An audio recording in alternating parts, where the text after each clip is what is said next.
Sou uma filha amada de Deus, vencendo as negações do passado, a codependência impositiva, as muletas emocionais, a depressão, a ira, a restauração de relacionamento frente às decepções havidas, a procrastinação. Meu nome é Aiko. Oi. Sou a terceira de 4 filhos, sendo mais velho um homem e as outras 3 mulheres. Fui concebida na cidade de Ourinhos e, aos 8 meses de gravidez, meus pais se mudaram para São Paulo, cidade totalmente diferente de onde vieram. Eles nasceram, se casaram e sempre moraram na roça. E aos 8 meses da minha gestação, meus pais foram obrigados a se mudar para São Paulo, com 2 filhos pequenos, e a minha mãe grávida de mim, por conta de divergências familiares. Nasci em São Paulo e, após 4 anos, nasceu minha irmã caçula.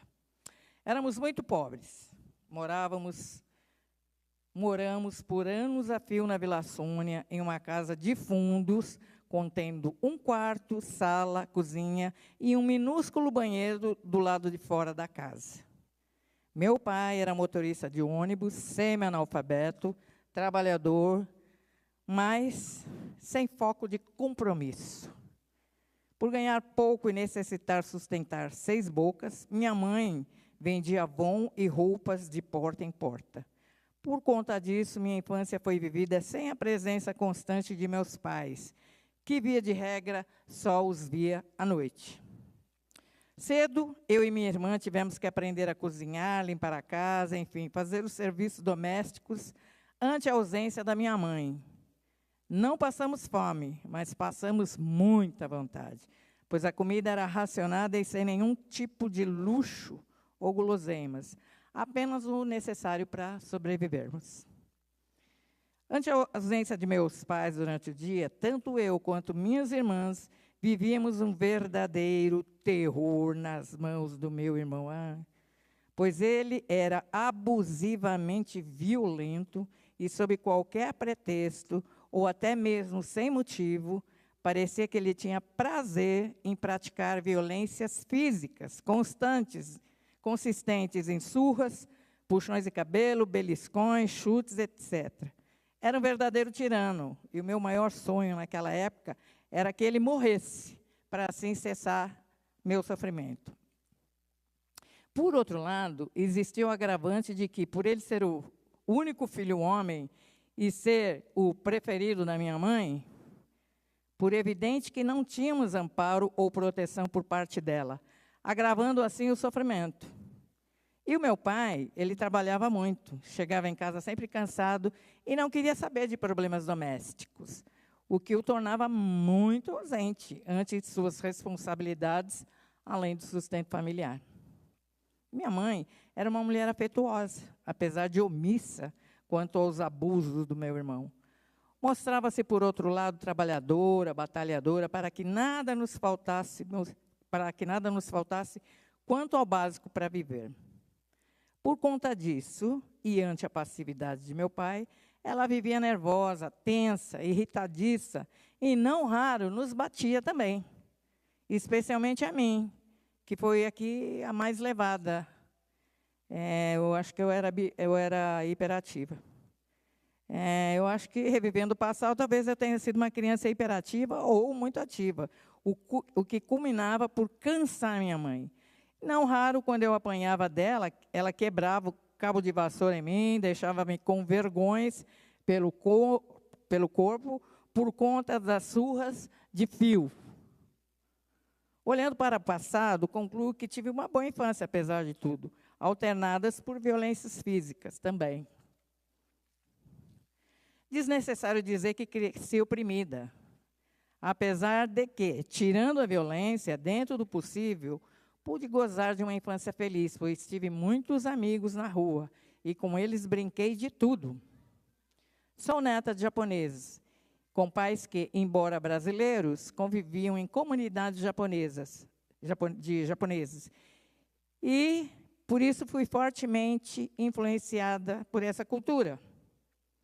Os japoneses são altamente competitivos, coisas da cultura dele. e por isso sempre fui comparada a outras pessoas, especialmente minha prima, mesma idade que eu, que tinha a mesma idade que eu. Sempre comparavam nossas notas escolares, nossas alturas, nossos temperamentos e até mesmo a nossa beleza. E é claro que eu sempre perdia. E nessas ocasiões eu era zombada pelos meus parentes. Talvez eles achassem que zombando de mim eu poderia despertar e passar a ser uma melhor pessoa, melhor aluna, mais bonita, não sei. Essas atitudes comprometeram sobremaneira a minha autoestima, a ponto de eu adquirir a mania de zombar de mim mesma para os outros, como forma de demonstrar que eu era bem resolvida com os meus complexos. Fui uma adolescente de muitos amigos, característica que carrego até hoje, de aparência extrovertida com amigos, porém tímida em meu íntimo. Acredite se quiser, mas eu sou. Tive um tio que era muito admirado pela família, pela sua inteligência. E um dia eu escutei ele falando para minha mãe que eu era muito inteligente. Nunca tinha ouvido tal afirmação. Essa frase mudou muito em minha vida, pois justamente aquele a quem a família o tinha em alta consideração me via de forma diferente dos demais familiares. Isso me fez muito bem e me deixou muito feliz. Passei a me ver como alguém que tem valor e a não mais aceitar certas brincadeiras, não só sobre mim, como também aquelas de cunho racista, homofóbico, gordofóbico, etc. Enfim, tudo que sob aparência de brincadeira, na verdade, eram verdadeiros bullying. Me tornei impositiva. Na verdade, codependente impositiva. Isso me custou o afastamento de algumas pessoas e também gerou antipatia contra a minha pessoa. Confesso que vivi muito mal com a rejeição e não digeria nada bem, pois facilmente entrava em depressão e tristeza. Também não lidava bem com decepções e ingratidões. E, nesse caso, quem se afastava era eu. E, quando eu decidi me afastar, eu realmente saía da vida das pessoas, independente do grau de proximidade ou até mesmo de parentesco. Era como se não existissem mais no mundo. Nessas oportunidades eu não percebia, mas o veneno era eu quem tomava, pois aflorava em mim aquilo que eu achava que eu não era mais, ou seja, orgulhosa, teimosa, etc.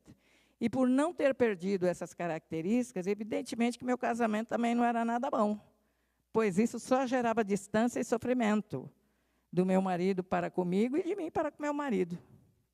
Éramos dois estranhos que mal nos conversávamos. Cada um tinha suas vidas, interesses próprios, independência financeira um do outro e orgulho para dar de sobra e vender, né? Vivíamos num abismo, apesar de termos feito uma família com 3 filhas. O papel de marido e mulher, nem sabíamos o que era isso. E pela nossa arrogância, acho que não quisemos saber. Muitas coisas negativas aconteceram durante a fase de namoro, que me marcaram e me marcam profundamente até hoje. Uma delas foi a minha extrema covardia, egoísmo e irresponsabilidade que me levaram a tirar a vida de uma pessoa. Sim, eu já matei gente. Até hoje não consigo me perdoar, embora Deus tenha me perdoado.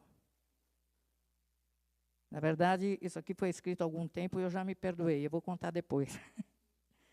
Mas eu me perdoei, eu posso dizer que há menos de 2 semanas. Foi a pior decisão que tomei na vida.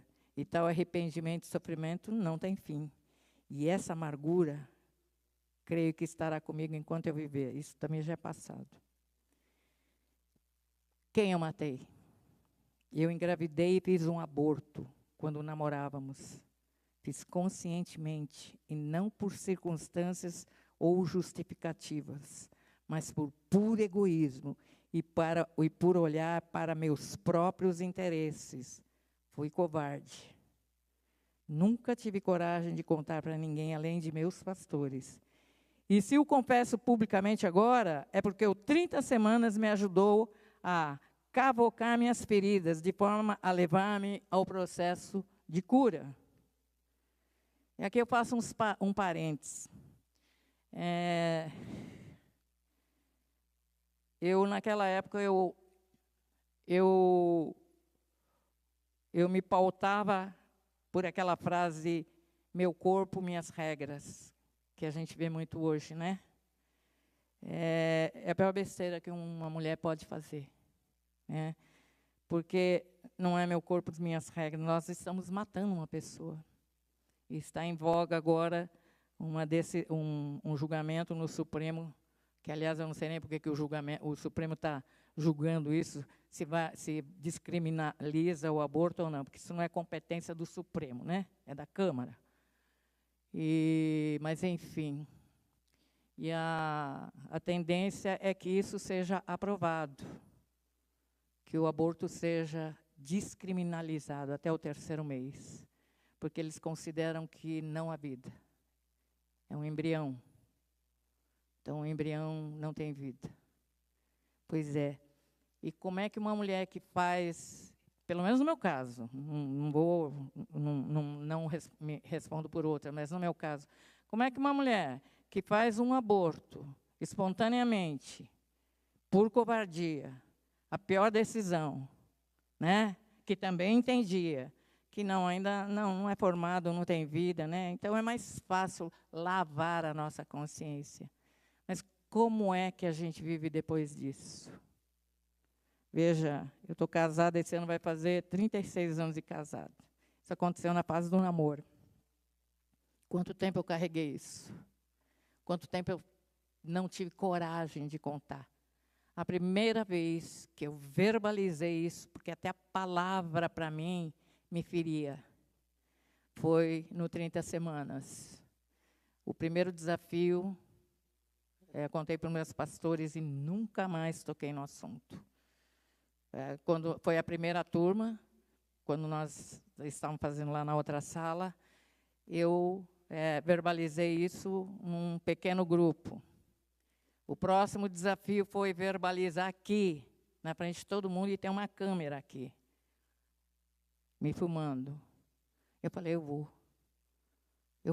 vou verbalizar, porque eu entendi que o meu processo de cura viria a partir do momento que eu verbalizasse a minha dor, os meus traumas, as minhas vergonhas, as minhas lamas. Eu tinha que botar isso para fora, porque senão eu ia carregar isso comigo, e para sempre.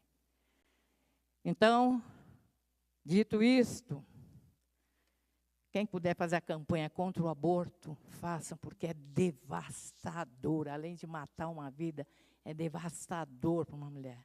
E vou te dizer mais, não é para a mulher, é o reflexo que isso vai causar nas pessoas que estão em volta desta mulher. Coitado, meu marido sofreu pra caramba. O bom é que ele é bonzinho, né, Bolsonaro? Mas, graças a Deus, nós somos alcançados por Deus. Esses 30 semanas foi um divisor de águas para mim. Nas 2 vezes eu não consegui praticamente falar, eu falava chorando. Esse é o segundo desafio de falar aqui no púlpito. E cada vez que eu verbalizo, a coisa vai, a cura é mais evidente para mim, sabe? E eu digo que isso foi do passado, essa amargura ficou no passado, a partir do momento que nós aqui, algumas pessoas, nós temos um acompanhamento psicológico, esqueci o nome dela. Quem? Ana Ribeiro. E eu contei para ela, né? E ela me fez entender que Deus, porque assim, eu vou contar como que é a cabeça de uma mulher que abortou. Você olha uma criança, você fala assim, como ela estaria? Porque na minha cabeça sempre foi ela, engraçado, e vai continuar sendo ela.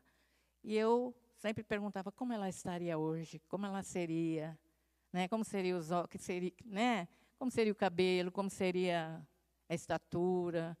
Será que hoje eu teria netos dela, né?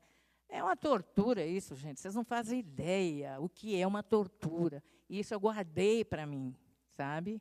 Eu olho meus netos hoje, eu penso assim, eu hoje acho que teria um neto adolescente, né? E eu precisava me livrar. É um fantasma, é um pesadelo isso. E eu consegui realmente enterrar definitivamente esse passado amargoso, doído, quando ela me fez mostrar que esse bebê foi recolhido por Deus, está acolhido por Deus, está do lado dele. Ali eu chorei muito. Chorei, porque era o meu bebê. E está em meus braços. Eu matei, mas Deus os acolheu. Obrigado pelo silêncio de vocês.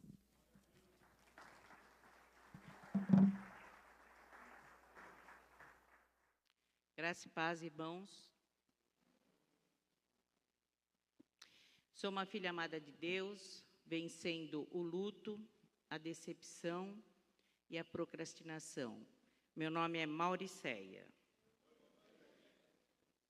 Hoje eu estou tendo o privilégio de estar aqui com vocês para estarmos aí na a apostila antiga, a de Araminho, na página 227 e a nova na página 239. E aí nós vamos para a decisão 6, que é confessar, e está dizendo aí, eu vou falar. Então, qual é a ideia, né? Vocês têm ouvido falar, o Jair já disse hoje, que nós vamos escrever as nossas memórias. Por isso começa com o tema Eu Vou Falar.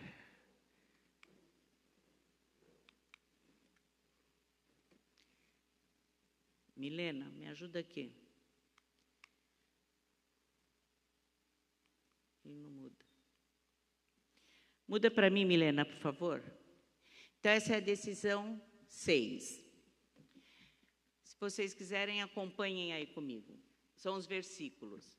Se afirmarmos que estamos sem pecado, enganamos a nós mesmos e a verdade não está em nós. Se confessarmos os nossos pecados, Ele é fiel e justo para perdoar os nossos pecados e nos purificar de toda injustiça. Amém por isso. Examinemos e submetamos à prova os nossos caminhos e depois voltemos ao Senhor. Então, esses são os versículos que nós já temos aí para iniciar a motivação para escrever verdadeiramente as nossas memórias. Próximo, Milena. Um dia isso vai funcionar, eu tenho fé. Tenho muita fé que um dia alguém vai descobrir que jeito que esse negócio funciona.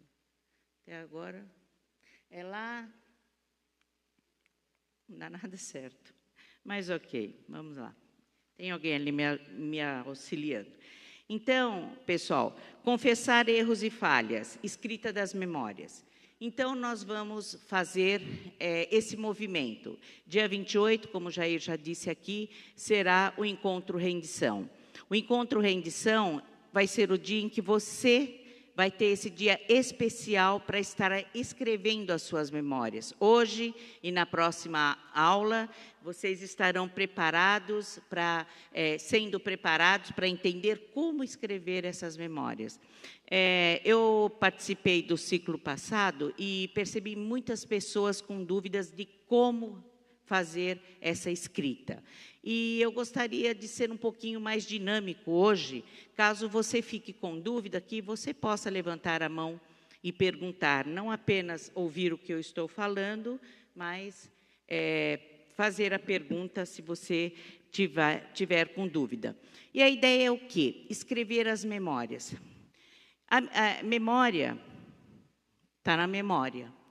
Mas é muito interessante que tem coisas que não estão na sua memória, mas ela vem a partir do momento em que você começa a escrever algo que você vai começar lá na sua infância. Você vai ver daqui a pouco aqui que está dividido, né, por idade, para que você possa ser ali direcionado de uma maneira dinâmica para que você possa escrever as suas memórias. E à medida que você vai escrevendo, as coisas vão clareando na mente de vocês. E é assim que acontece. É muito gostoso esse processo, porque é o que não está aqui mais. O que está aqui está na minha consciência. E o que eu não vejo e que não me lembro, não quero me lembrar, não quero falar, está no meu inconsciente. Mas quando eu sento num lugar e começo a escrever, Deus te revela. Porque aqui nós estamos pela parte, né, sendo totalmente dirigidos pelo Espírito Santo, e aí Ele vai lembrar você. E aí o que é importante? Que você não tenha filtro. Tire todos os filtros. Você precisa sentar e escrever exatamente o que lhe vier à mente. Você vai ler, Deus já sabe, e você está ali confirmando para Ele, isso é o melhor, por isso que é confessar os nossos pecados, e você vai ler isso unicamente para o seu confidente. Então, é um momento especial que é seu, não é de ninguém. E a ideia é essa, né? Não coloque filtros. Seja capaz de falar exatamente aquilo que se passou na sua vida. Temos mais um versículo. Sonda-me, ó Deus, e conhece o meu coração. Prova-me e conhece as minhas inquietações. Vê se em minha conduta algo te ofende e dirige-me pelo caminho eterno. Isso é maravilhoso, né? E a gente pede para Deus, revela, Senhor. Pode ser que eu não lembre, pode ser, eu sei disso, porque a gente, poxa, tem coisas que eu não me lembro mais, e tem coisas que eu vou lembrando, né? E dirigidos aí, que principalmente no dia 28, eu tenho certeza que nada ficará esquecido na sua escrita, né? E nisso, o que é gostoso? Você vai entrar em contato com conteúdos seus, não é de ninguém. Tudo que você escrever diz respeito a você. Ainda que terão ali outros personagens, que nós vamos chamar de coadjuvantes. O ator principal é você, porque é tudo relacionado a você. Agora, quem foi que causou, o que te fez mal, como é que foi, esses são os coadjuvantes. Então, o que é delicioso de perceber? É que você tem que escrever porque é com você. A cura deve vir para você, né? Você confessar, pedir perdão, pedir aí a misericórdia de Deus, é você, não é o outro que te fez mal. Então, essa é o principal quando se escreve a cura das memórias, né? Próximo, Milena, por favor. Acho que só está... Como escrevo minhas memórias? Livrem-se de toda amargura, indignação e ira, gritaria e calúnia, bem como de toda maldade. Meu Deus. Tá bom. Então, é assim, né? Eu não vou escrever minhas memórias tomada, por exemplo, por algo que me aconteceu, ou algos que me aconteceu no passado, e eu ficar tomada ali pela raiva, pelo ódio, por algo que me causara. A Aiko contou aqui. Não é interessante? Ela desejava que o irmão morresse. Claro, não aguentava mais, né? Aí ela escreve lá, porque ela lembra disso. Mas ela hoje é convertida. E aí ela fala, me perdoa, Senhor, eu desejei a morte do meu irmão, né? Mas ela desejou. E aí? É assim. Nós somos assim. Aí ela declara que fez um aborto. E hoje ela se arrepende. Então, é por isso que nós escrevemos as nossas memórias, para termos esse momento com Deus, né? Porque para que ela possa ter os caminhos dela abertos e ela tenha paz. Eu sempre costumo dizer, por onde eu ando, eu falo com muita facilidade, principalmente ministrando para casais, até no tratamento terapêutico, onde eu atendo com casais, eu sempre cito a Aiko e o Mauro, porque a gente recebe, né, casais em processos 1000, de muitas demandas que estão ali, desgostosos com as suas vidas. E eu acho tão lindo, os dois, constantemente no encontro de casais. Olha, é isso aí, eu casei, mas traía ela direto, o Mauro fala. E ela fala, eu também. E lindo, acabou, passou, reconhecem, falam abertamente, né? E isso fica, né? Quem está ouvindo aquilo, né? Fala, mas que legal, né? Não é segredo, as filhas dela sabem, todo mundo sabe, está aí no YouTube, está em tudo que é encontro de casais, que eles dão testemunhos, e eu acho isso belo. E eu conto para os casais que me procuram no processo terapêutico, eu falo, olha, tem um casal, já passou por isso que você está passando aí. E hoje eles entenderam, né? Hoje eles usam isso para contar, olha o que nós fizemos e não fazemos mais. Isso é belo, né? É esse lugar que Deus dá para a gente de misericórdia, né? Para a gente se retratar perante a eles. Eles fizeram isso. Então, hoje eles contam, não tem peso algum. Eu acho isso lindo. Eu falo, meu Deus, né? Todo mundo maior sigilo, eles não, estou nem aí, já passou, né? Está resolvido. Maravilhoso, isso é lindo, maravilhoso. E continuam dormindo juntos, né? E eles compraram uma cama grande, gente, eu sei porque eu vi, tá? Então, eles estão bem, eles têm uma cama imensa. E ali eles vivem até que a morte os separe. Isso é belo, lindo, lindo, lindo.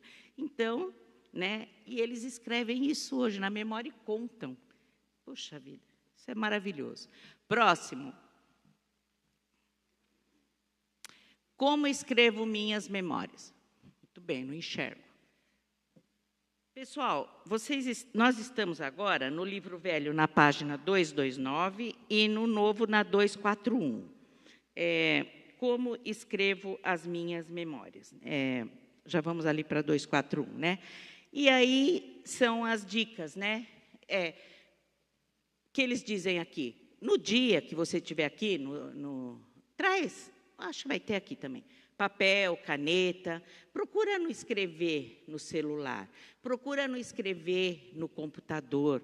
É uma dica, porque, sabe, gente, quando você está escrevendo no papel, você escreve, você está lendo, ali mesmo, se você achar que faltou alguma coisa, está errado, você risca, continua escrevendo. Não é o mesmo processo quando você está no celular, no computador, tem que apagar e vir para cá. Ali não, você está riscando, você faz com calma, você lê de novo, a tela não apaga, não fecha, não fica aquela coisa maluca. E é você ali, né, compenetrado, escrevendo a sua memória. Então, a dica é essa, viu? No dia que nós estivermos aqui, ou se vocês quiserem começar a escrever na casa de vocês alguma coisa, papel e caneta na mão, lápis, como vocês quiserem. E aí, o que você vai fazer? Primeira informação, você vai ter alguns passos. Aqui está explicando alguns passos que você pode seguir para estar escrevendo, né?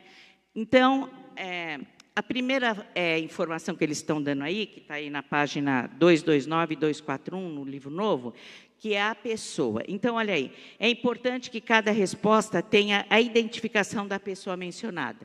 Pessoal, quando a gente confessa os pecados da gente, a gente dá nome.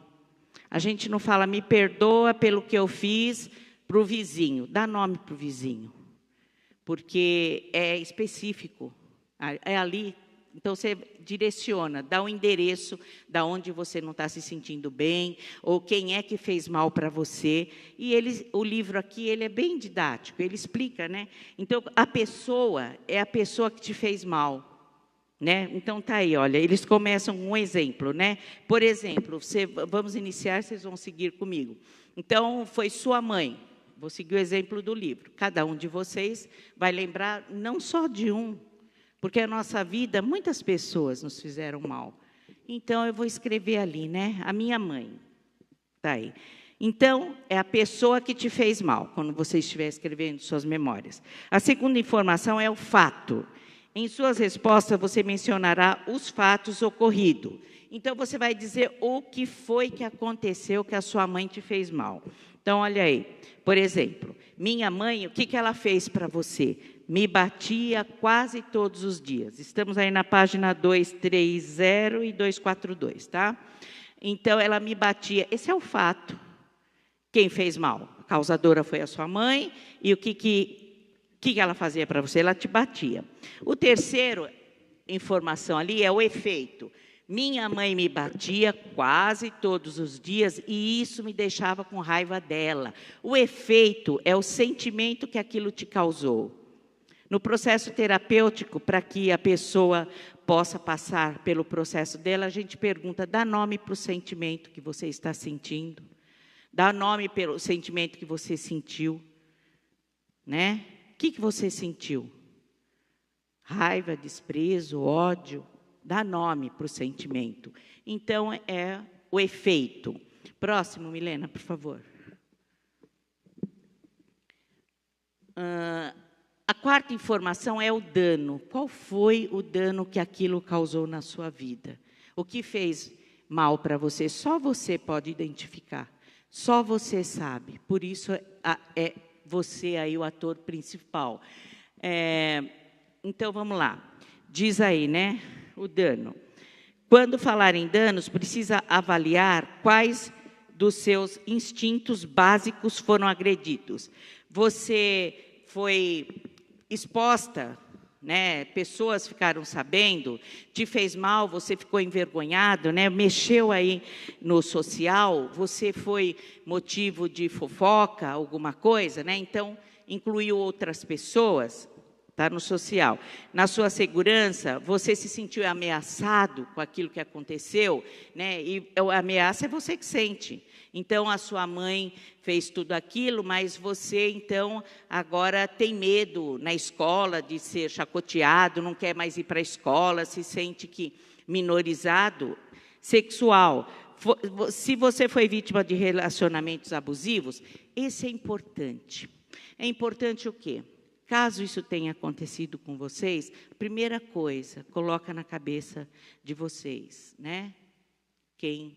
Se isso aconteceu. Não foi sua culpa. Isso é importantíssimo. Geralmente, os abusados trazem esse sentimento de culpa. Mulheres, homens, de alguma forma, a dor é muito grande e eles tentam justificar essa dor achando uma falha neles próprios. Não é verdade.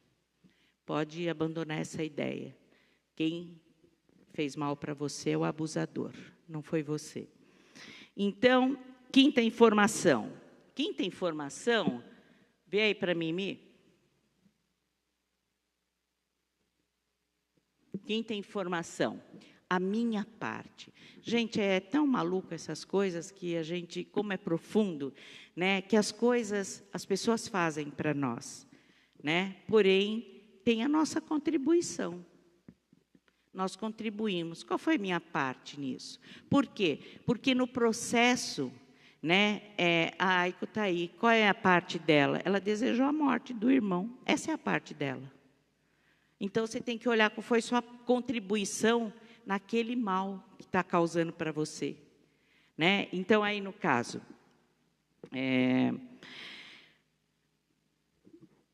E aí, né? Talvez você fala, né? Pode pensar, né? Porque é comum, tá, pessoal? A gente está passando por alguma coisa, conseguir olhar o outro que nos prejudicou, mas a gente não consegue olhar para nós. Qual foi a minha contribuição, né? Para que isso também acontecesse. Volto a dizer que se você foi abusado sexualmente, não é você, tá bem? Não é essa a sua parte, não, tá? Essa você não tem culpa, tá bem? Porque você é exposto a algo que você não quer. Por isso se chama abuso. Senão, se tem o consenso, não é abuso. Tá? Então, veja bem, você vai identificar qual é a sua responsabilidade no caso. E aí nós vamos aqui, ó, vamos seguir aí desde o primeiro, com a mãe, né? Então, lá, a pessoa foi a mãe. O fato da mãe, né? A mãe me batia todos os dias. Era isso que ela fazia comigo, né? Qual o feito que ela causou em mim? Ela me deixava com raiva, né? Com ódio, com ira, ou eu descontava no meu irmão, batia no meu irmão porque eu estava com raiva, né? E aí vai seguindo.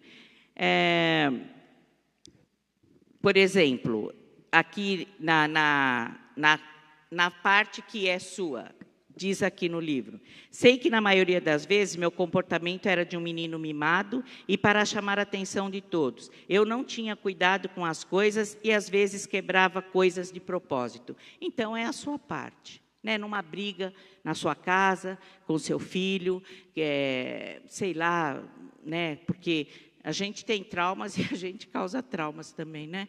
Então, aqui, o que é o gostoso? É que você aprende, se você é pai, se você é mãe, se você é irmão, né? O que fizeram para você, o que causou em você, você está aprendendo para não fazer de novo, para não repetir.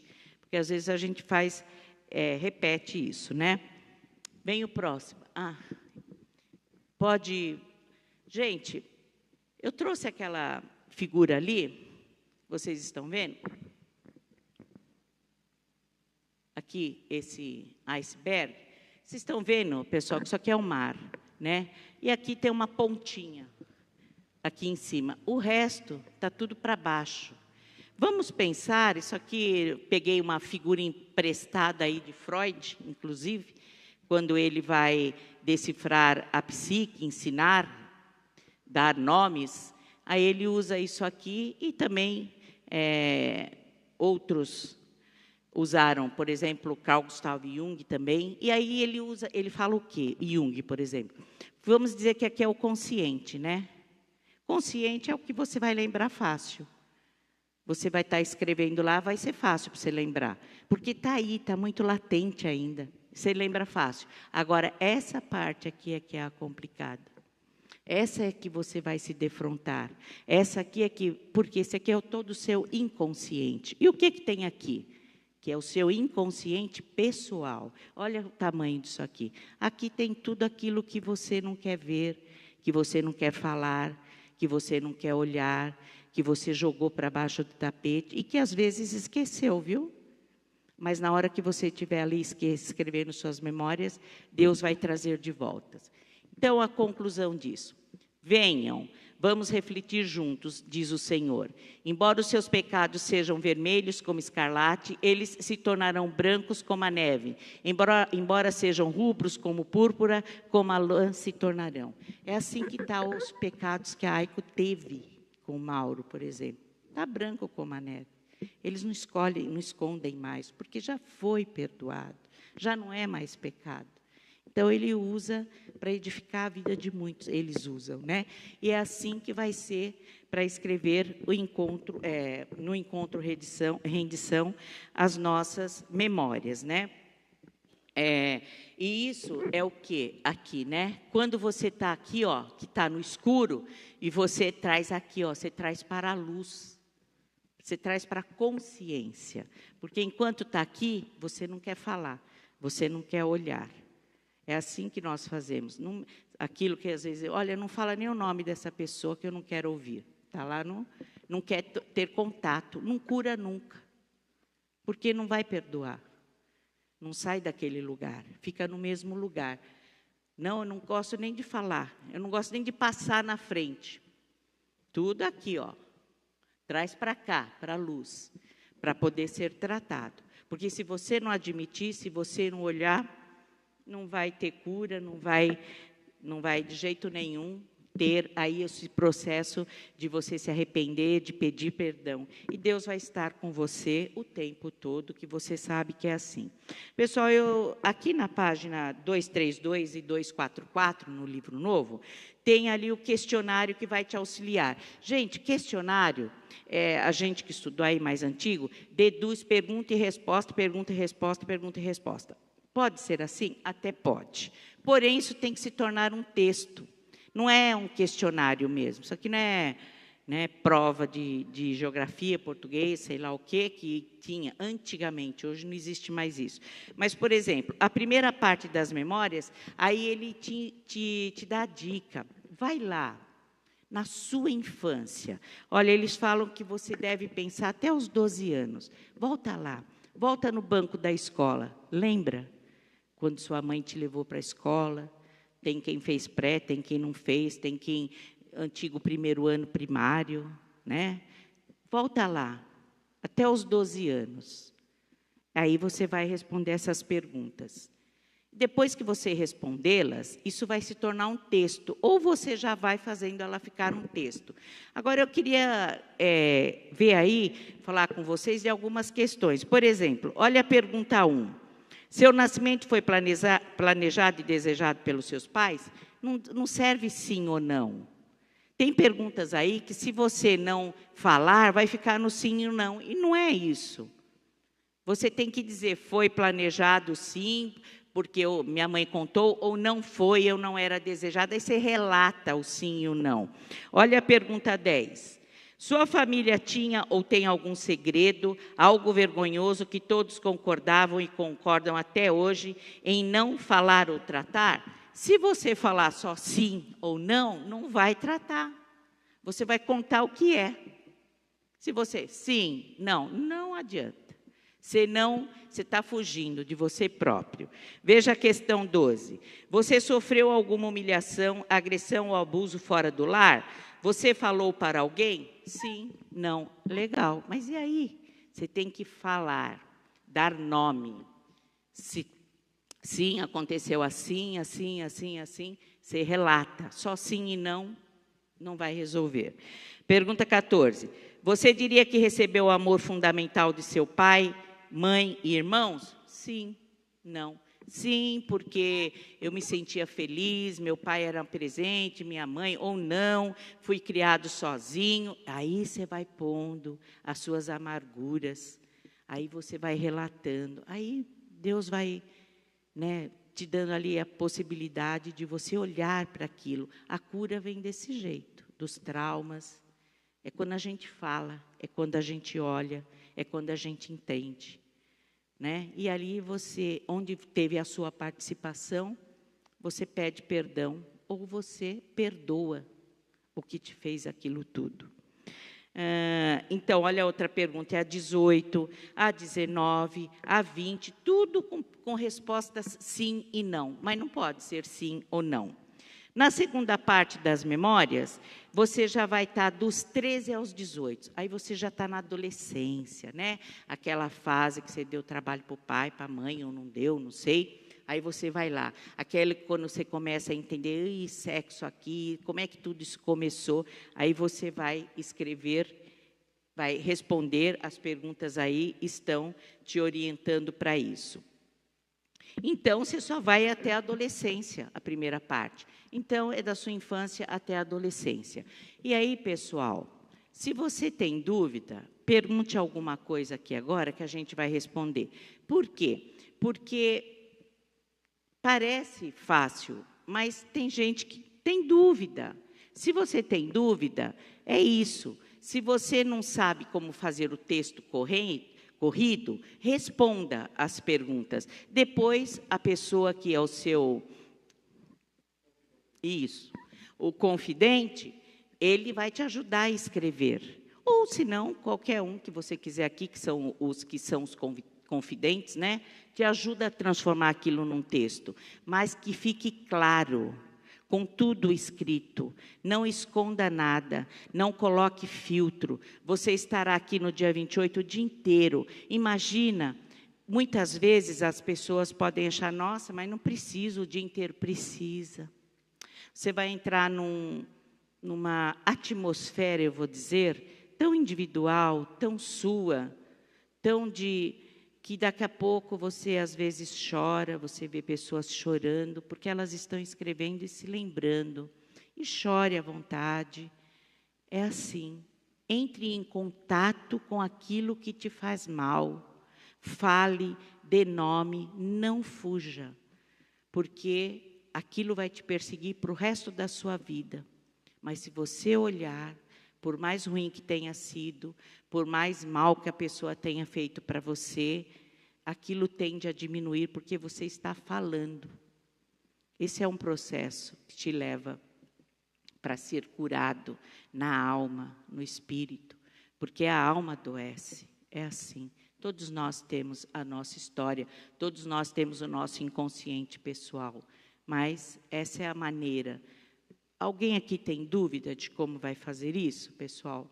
Veja se ficou claro para vocês. Tem dúvida?